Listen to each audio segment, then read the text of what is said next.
Thank you for visiting Past the Wire TV, the YouTube channel of PastTheWire.com.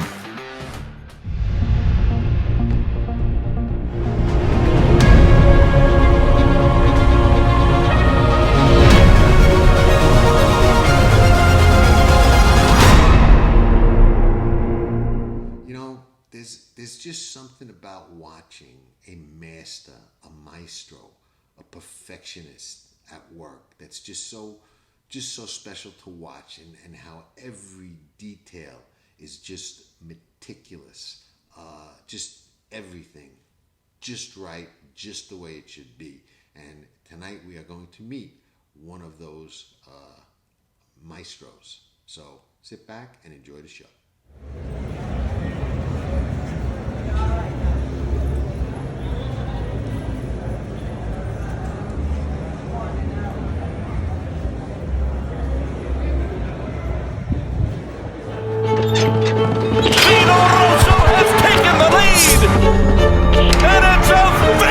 Performance by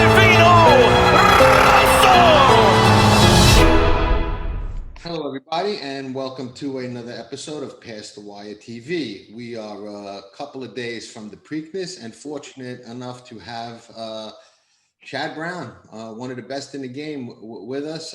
He made some time out of I would imagine, an extremely busy schedule, which he normally has, probably a little bit more so now, coming up to a classic. Thank you so much for joining us, Chad. Really appreciate you coming on. No problem. Thanks for having me. Couple of quick general questions. We won't take too much of your time. I'll ask you about some of the horses you've got running Saturday. But one thing that I wanted to get your take on, it seems to me years ago there was more of an emphasis on trainers spotting their horses, and I'll use two horses as an example. Like Wise Dan, great career, took a lot of criticism. Everybody decided where he should run. Zenyatta, same thing. Everybody decided where she should run. It used to be years ago, I noticed that spotting horses and knowing where to run your horses was almost like an art, similar to like training. And that seems to be kind of like a forgotten part of the game. And one of the things I admire about you is, and there are many reasons for your success, and we know that, but you know, you're, in my opinion, expert at spotting a horse, whether it's going from a maiden race to an allowance or a non-winner race, or right to a grade one. And I know sometimes races don't go and all of that, but is proper spotting of a horse somewhat of a lost art in the game today? You know, that's a great question. All I can speak for is for what I know and what I do. And I learned from, you know, one of the greatest, right? We talk about one of the greatest trainers, Frankel, but especially one of the greatest at managing and spotting horses, right? He just knew how to extend a horse's career to the max safely and responsibly, always looking ahead, planning. He used to tell me, you know, it's like driving a car with a horse. You got to know where the gas is and where the brake is, he told me one time. And I think, you know, knowing when to stay on the gas and go forward, developing a horse, or take a shot in a big race. You sort of just develop a feel for observing your horses, knowing who's running in what races and such. The way I look at it, John, is I want to do what's best for the horse to get the most out of their career. I also don't want to waste anybody's time, not me or my staff, you know, not the jockey that is, you know, agreeing to ride the horse, and certainly not the owner to you know, spend time, you know, traveling to a stake race or even to tune into it. I don't want to waste their time. That's the objective, at least. It doesn't always work out that way. Right. So that's what I try to do. And, you know, there's a couple examples, right? Going through conditions and knowing that a horse is not quite ready for a race, fine. Then you take a horse like Guarana we had a couple of years ago that went from a maiden right into grade one. Like you said, that's rare. That's normally not a move we do. That's normally not a move any trainer would do. But if you know you have a horse good enough and you see the field coming away together, maybe in a vulnerable way. So then I felt that that horse wasn't going to get hurt doing that. So you sort of got to know when to take your shot and do it. Because I'll tell you, if you do something like that and it doesn't work, it hurts. Right. So all the way around, and sometimes it's not as easy to recover from that situation. You just can't take a shot sometimes with a horse. You have to live with the aftermath of the horse, physically, mentally, and it can really set you back from developing them. It could actually shorten their career. So, it just takes some feel, some experience, and I'll be the first one to tell you, I'm certainly not always right, but I try to learn, in every time, whether it works out or doesn't work out, we try to learn from it. Right. Interesting thing that, I met Bobby a couple of times. I didn't know him well enough to call him a friend, but I met him a couple of times, and I think he liked me a little bit because I was a gutsy better, which I think he liked, and I was from Brooklyn, so maybe he was nice to me for that reason. But and my memory's not as good as it should be. As we get old, which you'll find out in a couple of years, you forget things you should remember. But I was fortunate enough to watch a race with him at Saratoga once. And we were standing under a TV, and it was a horse he had that won easily. Okay. Ears pricked, went over the wire easily, under wraps. I'm 99% sure Jerry Bailey rode the horse. And after the race, he cursed. So I looked at him and I'm like, what's wrong? He goes, I was really, I was looking for this race next time, in a different race. And I said, but she won so easy. And he said, and I never forgot it. He said, I don't know exactly how he said it, but the gist of it was, even when a horse wins easy, when they run very fast, and I think this race went in like 120 and a couple of ticks for 7/8 of a mile. He said, even when they win easily, and it looks like they're under wraps, he said, how fast do you think a horse can go 7/8 of a mile? They can't go much faster than that. So it may look easy, but the tax or the stress on the horse is still there. And I never forgot it. And I actually made money betting, knowing that angle. So my question is, when a horse wins easy, or you import a lot of horses from Europe, and there's one flighty lady that's running Saturday. She won relatively easy, or at least visually easy, in the U.S. debut.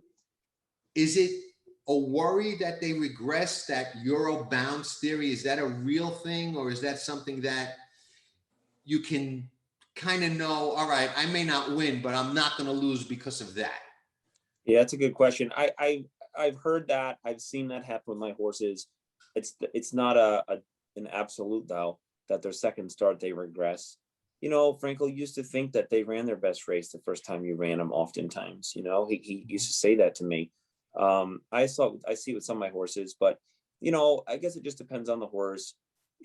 I've gone into races second time in the country and felt really good, and they didn't fire. I've had horses, as long as I spaced them out well, they've never looked back, and their numbers have gotten faster. On your point about winning easy sometimes, even though it looks easy, his point being it was still a real effort, he'd call that, and they still need time to recover. He didn't want jockeys to win by a lot. He wasn't a guy that wanted to have his chest out because he won by 15. He's worried about the next start. Even what would make him more upset than that would be if he got a wide trip, particularly in a turf race. It wasn't just that he lost the race because of a wide trip. That was the first reason for being upset. But his second reason for being upset, he tell the jockeys, is not only did we lose, now I have a really tired horse and I can't run the horse back soon. Right. So sometimes if you lose a race in trouble, by saving ground, it's the lesser of two evils if you're going to lose the race, because you don't have such a tired horse that you have to wait so long to run him back. That was one thing I heard him say often to jockeys afterwards. And I find it to be true with my horses. So interesting. So wide trips being a detriment is not something that's overrated. That's a significant factor, especially on the grass. Yeah, and like you're saying, and it's pretty. That's nothing, shocking to everyone. It's a pretty basic thing to observe. So there's nothing super intelligent about that. But thinking about the next start with the wide trip, though, the horse has, sometimes it can be an angle saying, oh, this horse had a really wide trip. Maybe next time is a good time to vet the horse, or as a trainer where, you can expect him to run a lot better, but maybe they need a little extra time because they're so tired from a wide trip. Interesting. Great Island, another horse that runs on Saturday. obviously, ran on an off the turf race last time. Now goes back to the turf. So we know preferred surface, getting back to the preferred surface is an obvious advantage, but is running on the dirt, then going back onto the grass an advantage that would indicate a peak or a go forward type of effort? Because now, hey, I ran on the dirt, it was okay, but now I'm back on, what I like to be on. I've heard that from handicappers, particularly, people that play the horses a lot or professionally. I Right. can't tell you from a training standpoint that I see an angle there.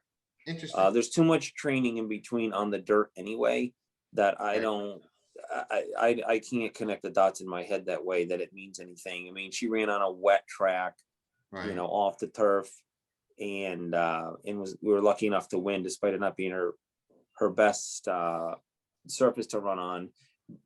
Now I've talked to, again, experienced horse players that see an angle sometimes there. I'm sure there's other factors that go into it too, but they see a dirt to turf and they play it, and there might be something to it. But from a training standpoint, I don't see that as such a strong angle. Particularly, it's a little bit more. It might be more of a coincidence thing as a trainer. Interesting. Sacred Life is a filly that, to me, as a student of the game and somebody who watches it real close for years, looks like the kind of filly. She always looks to me like she's sitting on a monster race, bigger than she's ever run before. And she's run some really nice races, but she hasn't yet come through with that kind of like monster race yet. Uh, is How is she doing? Going into the race on Saturday, and is it possible we'll see that big effort? Am I wrong in thinking that? I mean, do you think too she's got more to give than we've seen so far? No, I believe that's a astute observation, and to back that up is how I've spotted the horse. I mean, I've run this horse Right. in some big races already, Exactly. and he hasn't run many times. He's had breaks in his form. Obviously, he's had some injuries that have held him back from staying in a regular campaign where I can really develop the horse. I've been a little bit hampered to really, use all of our training techniques and management, and get him in a flow of a campaign because of his interruptions. But when he's right, I've taken some shots with this horse. He's run some really good races. I think two of his biggest races, unfortunately, were at a time when he wasn't in a grade one. He got in a lot of trouble in California, I think in the Seabiscuit. That was Right. a really good race. And the race at Monmouth was probably his best race, where he switched leads efficiently and really finished down the lane well.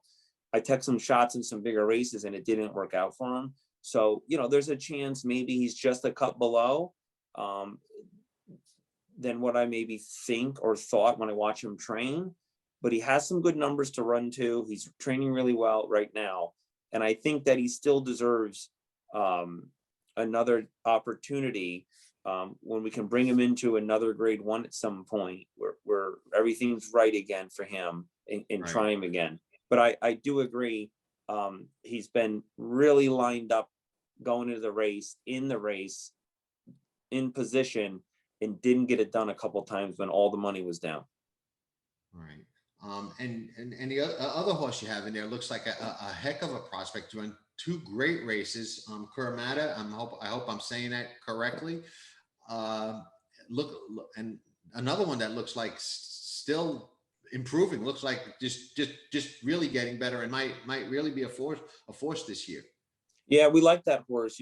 He's an interesting horse. He's a homebred of Mr. Brandt's. Got him started over there. They really liked him, and he had a problem, and he wanted to have him looked at over here. So we brought him over here to get looked at, and came up with a plan to rest the horse. And then he stayed over here, obviously. So we're lucky to get him. Much like Raging Bull, that horse started off over in Europe. He didn't run, but he was Right. ready to run. And he had a problem. That's how he came over here.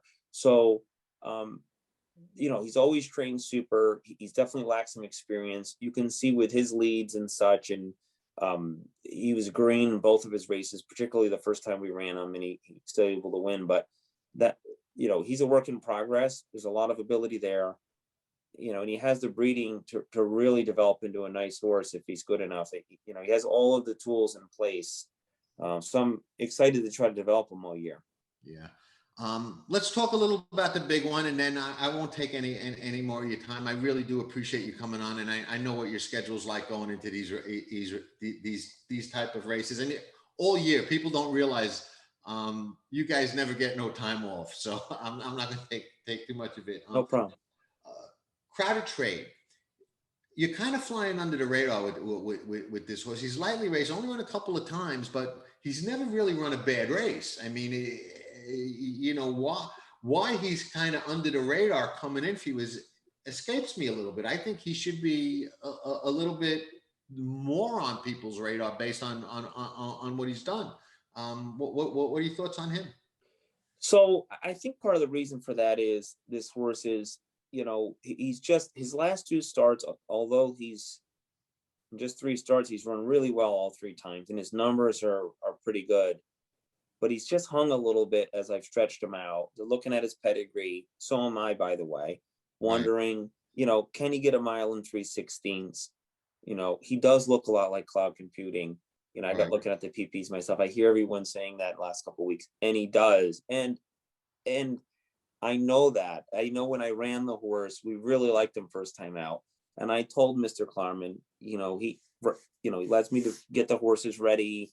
And, as they get ready, when he's, finally one's in, I'll say, what about this horse? Give me the scouting report, and I told him this horse reminds me of cloud computing. The very first time we ran the horse, not thinking he definitely run the Preakness, but the only way I can explain it briefly is to compare him to another horse we've had. Right.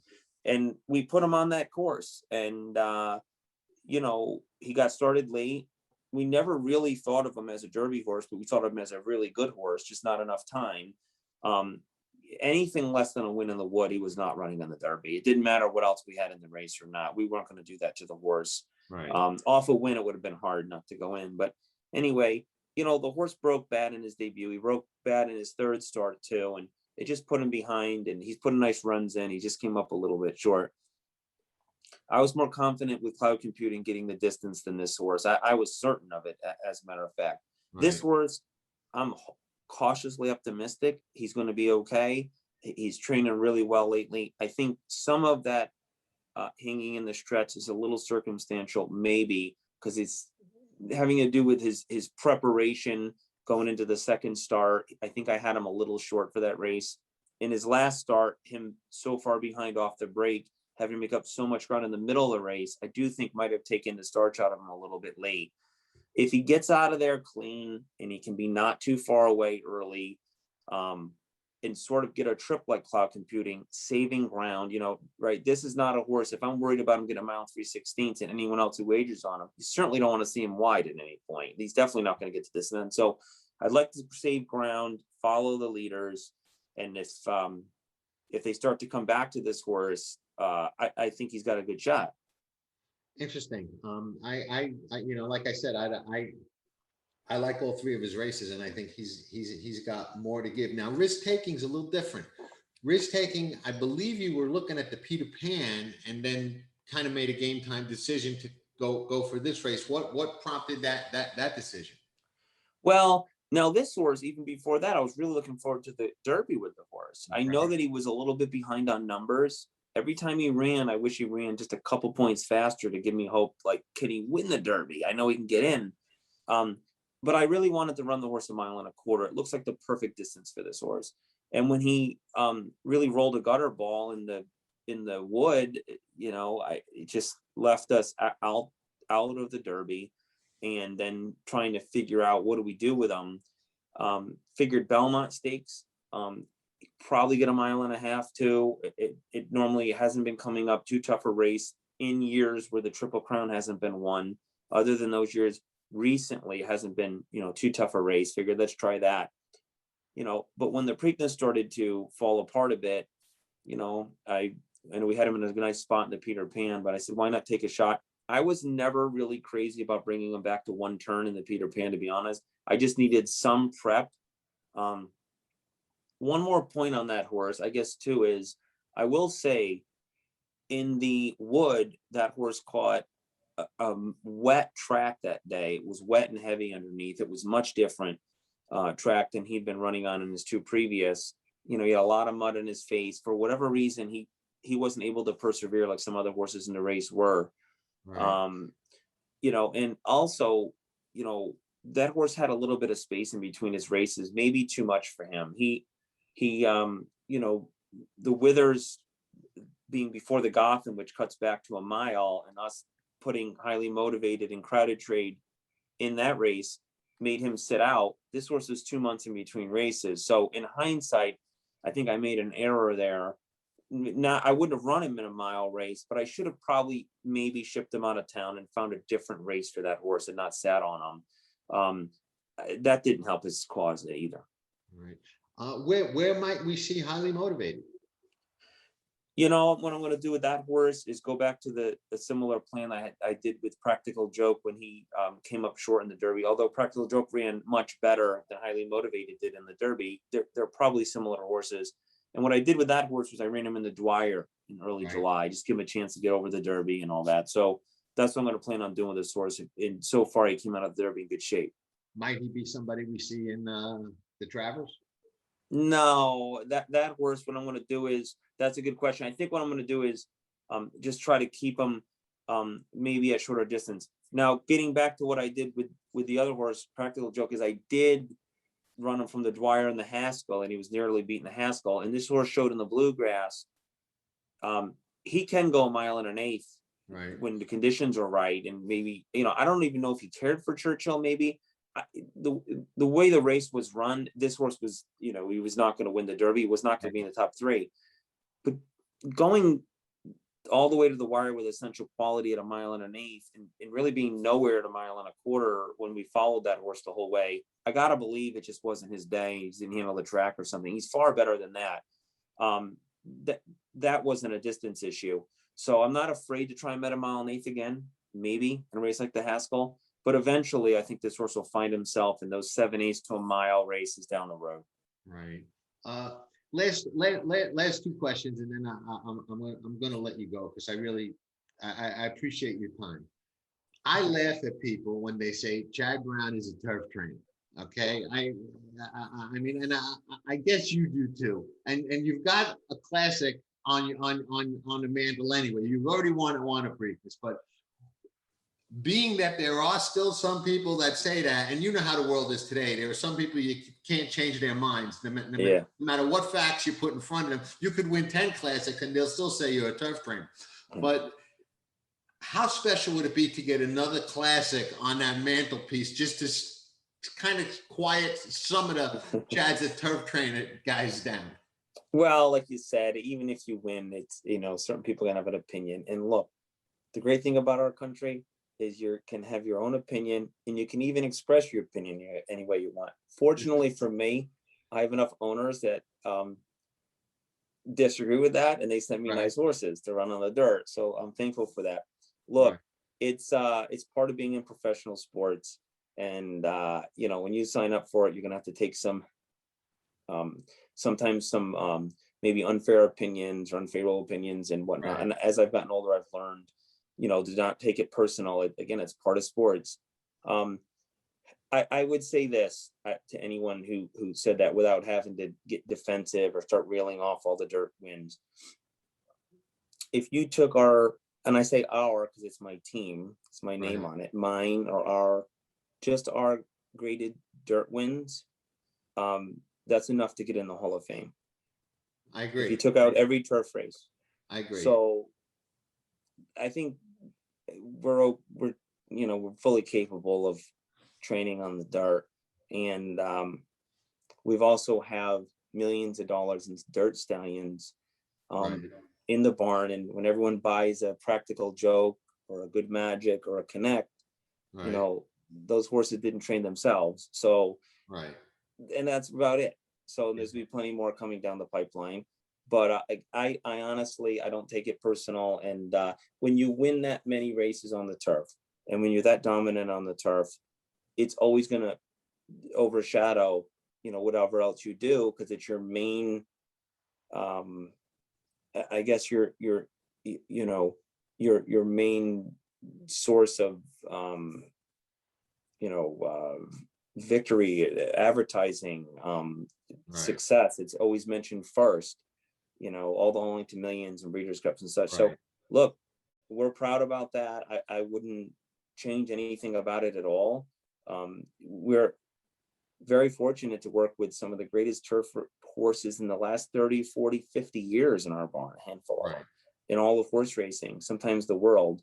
And I wouldn't trade those for anything. I don't care what surface they're running on. Might we ever see you venture to run one over on the other side of the other side of the ocean? I think so. Yeah, that's a good question. I'm starting to learn a little bit more about it and see. I'm the kind of guy who likes to stay in my lane Right. when we're doing well and things are going well. I've, you know, venture outside of New York. You see it run all over the Right. country. I'm not afraid to do Absolutely. that. But, I have a lot of respect for the racing, abroad. I just find it to be something that, you know, um, you got to bring your very best horses over there. Um, and we've had some really good ones and we chose not to do it. I think in the future, I do have some clients and me included that it would interest me if the situation was right. Right. Interesting. Okay. Last question. This is kind of a fun one. Sometimes, because of how many good turf horses you have three, sometimes four horses in a race. Okay. And I always say horses at some point humble everybody, even Chad Brown. For sure. Okay. Are there ever a time? Because I know as a better and then student of the game, I'm sitting there and I'm like, I went for the wrong Chad Brown. Is there ever a time that you're sitting there and Chad gets fooled by the other Chad Brown? For sure, all the time. We're gonna name a horse the other Chad The Brown other soon. Chad, Just to right? appease all of the horse players out there, okay? Yeah. There's no big conspiracy. If anyone's listening that plays horses, there's no, they think I have the shells like this and I'm Right. playing games. It's really not that way. Sometimes, the other Chad Brown wins and it's a good price and I'm not surprised. Right. It just happened that way. Other times I am surprised and it's it's just one of those things. We um probably the best story about it, we ran four horses in the United Nations one year, and the last horse I really wanted to put in, the owner wanted to put in, Right. and so we put the horse in, and I really wasn't crazy about running the horse in there, but we passed on another race a couple months earlier and I got my choice, but I made a deal with him. I said, if this horse wins, you let me run here, then I'll run wherever you want, United Nations, where the horse won. I thought I had some more time to get out of that one. So he wanted to Right. run. So I ran the horse in the race. Well, what happened? The horse with 30-1, wired the field. We won the United Nations and I got beat with the other horses. So I was walking the winner's circle and all the gamblers at Monmouth, Right. some really diehard players. I love all my horse players. I'm walking any track, especially Monmouth is one of them. Right. I started there as well early on as Monmouth, and they said they were Chad Brown. You did it again. You Right. knew he Right. got us again. You're the master. You're smart. You fooled us all again. And I was like, I wanted to tell them Right. they were being actually so nice. They were saying such nice things. And I just sort of accepted it and, was thinking like, they really think I'm some genius today that, I pulled off this, coup of throwing this horse out in the lead when I wouldn't even run the horse in the race. So Right. it happens that way sometimes. It's kind of And like when somebody puts a horse in to fill a race and that horse winds up winning. I've done that. Right. So Exactly. it's not, as much as I'd be able to tell you like, oh, every time I win or, there's some genius to it or whatever, in certain cases, there's really not. Trainers can get surprised. And if they tell you they're not, they're lying. So it can happen that way. I'd say for the most part, we set plans forth and the horses normally run like we think, both good and bad, but certainly not always. And we've been surprised that way. And I've been majorly disappointed on horses that I thought couldn't miss and they don't fire. So it happens in horse racing. Again, this is part of being in professional sports. Yeah. Hey, Chad, thank you so much for coming on Past the Wire TV. Hope you have a great weekend and all the best to you. Always, we're always rooting for you. You're great for the game and really, really appreciate your time. So safe travels and safe trips. Thanks. We'll do it again sometime. Okay. Maybe go to Absolutely. Yeah, no, I Saratoga. could talk to you forever. So We'll come back on. It was a great time. All right. My pleasure. Ciao. Take care. Bye.